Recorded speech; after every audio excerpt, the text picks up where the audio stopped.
Good evening. Plans for one of the most ambitious great leaps forward for British transport in decades are running into deepening trouble. Today, the government launched its consultation into the second phase of High Speed 2, but the costs have risen to a whopping £43 billion.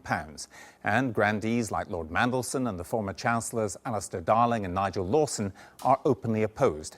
The new consultation may want to hear what the CBI, once enthusiastic about the project, and the former Rail Minister Tom Harris now think. But to save them the time and effort, David Grossman now reports on the growing chorus of people with transport, government and business experience who want the government to think again on HS2. There's one thing that's already high speed about HS2, and that's the speed with which the government is pushing ahead with the plans, despite some warnings to slow down. Lord Mandelson, a one-time supporter, now says it could prove an expensive mistake. Former Labour Chancellor and Transport Secretary Alistair Darling says it will suck money out of the budget that would be better spent on other projects.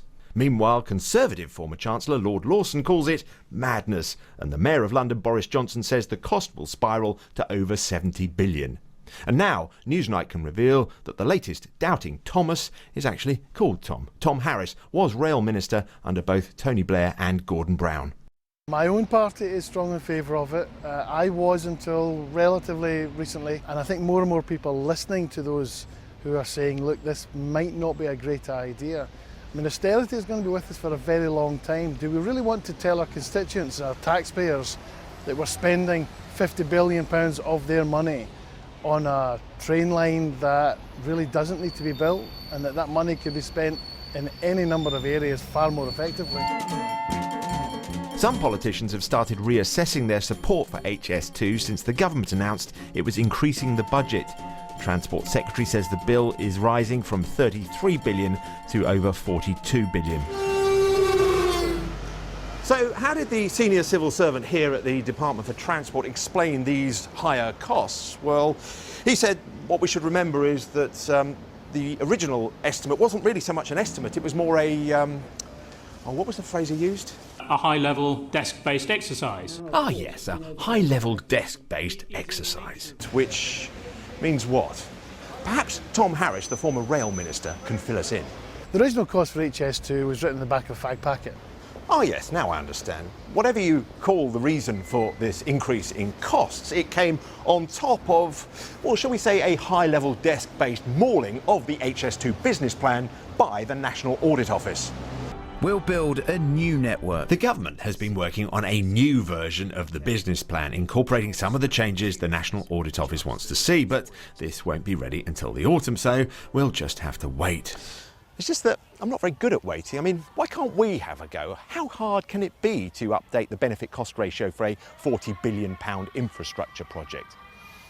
First, though, we need a health warning. This exercise is simply intended to try to predict some of the revisions that might apply to the HS2 business case. It should not, therefore, be regarded as definitive or comprehensive. But given how inaccurate the Department for Transport's own high-level desk-based exercise was, well, we're going to have a go anyway. We've commissioned a high-level picnic table-based exercise from two transport economists, David Parish and Chris Castles. Together, they wrote a peer-reviewed study of the HS2 business case back in 2011. So we'll leave Chris and David updating their numbers. But first, I think we should look at the changes that the National Audit Office has asked the government to make to see what sort of thing they're going to be doing here.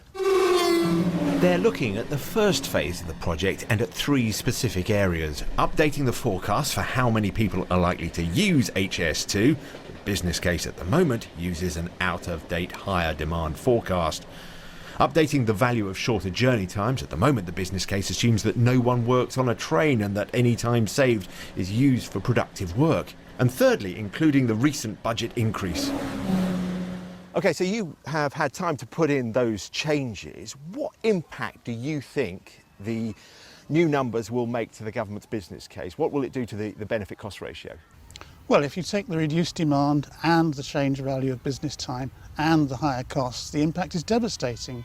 The benefit-cost ratio comes down from 1.4 in the latest published government reports to, we think, in the range 0.5 to 0.6. So that means that for every £1 we spend, we get 50 or 60p worth of benefits back. I mean, does that make it a good value project? Well, there's many projects that offer BCR ratios of 5 or 4 or 5, and including alternatives to the HS2 that have been proposed by the local authorities and also by the government's own consultants.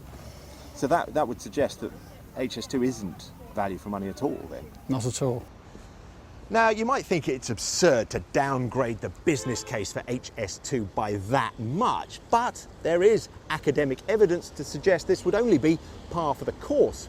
I've come here to the Said Business School in Oxford to meet one academic who has studied over 100 years of big infrastructure data. Professor Bent Flithberg says that on average big infrastructure projects cost 50% more than planned and deliver half the promised benefits. That's your average, and the bad projects are much worse than that. So the Channel Tunnel, for instance, was 80% over cost on construction cost and 120 over on financing cost, and they only made 20% of the passengers that they forecasted the first year, so much worse. So why is that? Why do we get that sort of double whammy of lower returns and higher costs? Well, this is something that we've studied in detail here at Oxford, and we find two root causes, as we call it. One is optimism. So people are generally optimistic, and that includes project planners. The other is something that we call strategic misrepresentation. We find actually that in some instances, decision makers, politicians, policy makers, will deliberately underestimate the cost and overestimate the benefits and the revenues in order to get their projects started. So if a project looks good on paper, it's easier to get approval for the project in Parliament or whoever is approving the project. And you know the old saying that it's easier to get forgiveness than it is to get permission. That seems to be sometimes the heuristic that is used, in getting projects started. So the final stop on our journey is to take some of these concerns to the people who are supposedly going to be building High Speed 2. That's HS2 Limited. It sounds like a go-ahead sort of private sector company, but actually there's a clue as to who owns it in the building they're billeted in. Communities and local government, they're not part of that, but this is a government office we're going to because HS2 Limited is a wholly owned subsidiary of Her Majesty's government. The chief executive of HS2 Limited told me that the revised business case, when it's published, will demonstrate the value of the project beyond doubt. I don't think you should necessarily assume that the business case, the quantified benefit cost ratio will go down. But beyond that, of course, it's not just about the benefit cost ratio. First and foremost, High Speed 2 is about providing additional capacity. The existing railway is increasingly full. Network Rail forecasts that by the mid-2020s the West Coast will effectively be full. So first and foremost, there's an overriding argument for providing that capacity. Any competitive economy needs to have strong infrastructure. Today we have one of the busiest networks in Europe. This point is repeatedly made in the latest HS2 promotional video. The NAO, though, says the government needs to do more work in explaining why HS2 is the best solution. Are there other, cheaper projects that might deliver as much or more extra capacity? And for those politicians and business leaders who say we should pause and reconsider, there is an imperative to keep driving this forward. And I think the other thing I would say about people who say we should pause, even for people who oppose this route, it's much better that we get on and do it. They don't want continuing uncertainty. So there's a strong case... Isn't it better we get it right rather than just go on and do it? I believe we have got it right. As I say, there's been a lot of work. People don't, do they? They don't think you've got it right. We haven't yet put out all this further work. As I say, we will be putting that out in the autumn, and I think that will show, we'll update the benefit cost ratio, but we'll also present the wider case, which has represented work that we've been doing over the past year or so, which will look at both the capacity arguments and also the wider benefits and how High Speed 2 can support both the national economy, but also importantly, how it will support the cities that we connect. But are the political signals changing for HS2? Some don't believe the three-party consensus in favour of the project will last much longer. There is something of the grand projet about this, a legacy for politicians. And that's great. Politicians love having a legacy. We love building huge capital structures, but that's not good enough. There has to be a business case. It has to be worth it. The government began its consultation on the second phase of HS2 today. The Transport Secretary was in Manchester making the case in terms of jobs and apprenticeships. It's clear, though, there are still plenty of people he has yet to convince. David Grossman there. Well, the Rail Minister, Simon Burns, came into the studio a little earlier. Minister, why is it that so many people with transport or business or government experience are now running away from the HS2 project? Well, I don't think that a lot of people are. There is considerable support, particularly if you look in the Midlands, the north of England, amongst local authority leaders, business groups, including the local CBIs and chambers of commerce. But you mentioned the CBI. I mean, John Cridland, the Director General of the CBI, is one of them, who said he was a strong supporter. He now says questions need answering, 43 billion could be put to better use. Politicians have been dazzled by promises on speed. He makes it sound like another Concorde. Well, he did actually qualify those comments, and what he said then was that he was still enthusiastic about the project, but that he wanted to ensure that the costs of building the railway did not run out of control. And I have considerable sympathy and agreement with him on that. When you've got Lord Mandelson, Tom Harris and Boris Johnson all agreeing that something is up here, Lord Lawson's another one, then maybe they're right. No, I don't think they are, for this reason. The critical thing is that on the conventional railways, we are running out of capacity. Between 2020 and 2024, on the West Coast Main Line, which is the major spine up the country towards Scotland, we are expecting the capacity to become full, and we have got to provide extra capacity. But there could be cheaper ways of doing it. Well, no, we have looked at it, and some people have said, thinking it was a cheaper way, that we should just build another conventional line. The costs are slightly less, but not that less, but you lose all the benefits that high-speed rail brings to this country. It is a project that we cannot afford not to do. Our major competitors are all engaging in building or have high-speed railways. But in that case, does it not really matter about the cost? It's so important that we've just got to do it anyway. No, I don't. I think it is important, but it has to be done within cost disciplines, and that is why we have been so determined with robust governance, robust economic plans to ensure that we keep to a very controlled budget. Well, you say that, but how much is too much? I mean, the budget's just gone up another 8 billion to 43 billion or thereabouts. Boris Johnson's saying it could cost 70 billion. People on your own side, whose constituencies are affected, said it could be 100 billion. We just don't know. Well, yes, I mean, Boris is Boris, and of course you'd expect people who are opposed to the project to exaggerate the costs because they are making a case and they are entitled to. How much would be too much? But the fact is, it's what we are going to spend, which is the figure you quote, £42.6 billion, but of that, £14.4 billion is contingency, and we are aiming to stick to those